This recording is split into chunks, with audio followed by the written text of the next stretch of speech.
આપ જોઈ રહ્યા છો satyday.com પાક્કું ગુજરાતી।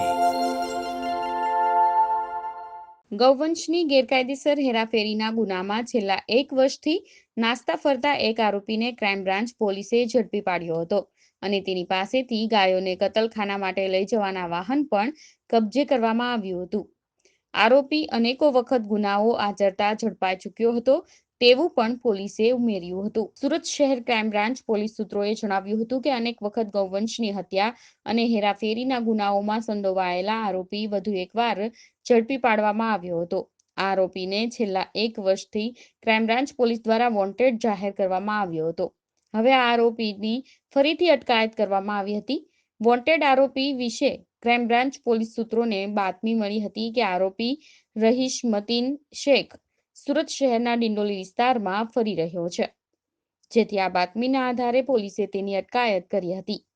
ધરપકડ કરાયેલા આરોપી અનેક વખત ગૌવંશ હત્યામાં પોલીસને હાથે પહેલા પણ ઝડપાઈ ચૂક્યો હતો।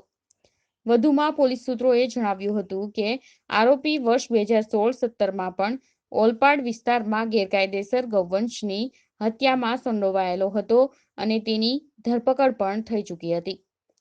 આરોપી રહીશ મતી શેખ છેલ્લા 1 વર્ષથી ક્રાઇમ બ્રાન્ચ પોલીસ ચોપડે વોન્ટેડ હતો અને હવે તેની ફરીથી એકવાર પોલીસે અટકાયત કરી હતી અને તેની પાસેથી ગૌવંશની હેરાફેરી કરતું એક વાહન પણ પોલીસ દ્વારા કબજે કરવામાં આવ્યું હતું। satyday.com Surat. Welcome to the Ran Festival, a time for this stark land to don the colorful robes of festivity. Breathe in this air of celebration and excitement. Breathe in a bit of Gujarat. YouTube પર જાઓ અને અમારી channel satyday.com ને subscribe કરો અને બાજુમાં જે નાની ઘંટી છે તેમને ક્લિક કરો, જેથી અપડેટ ન્યૂઝ તમારા સુધી પહોંચી શકે।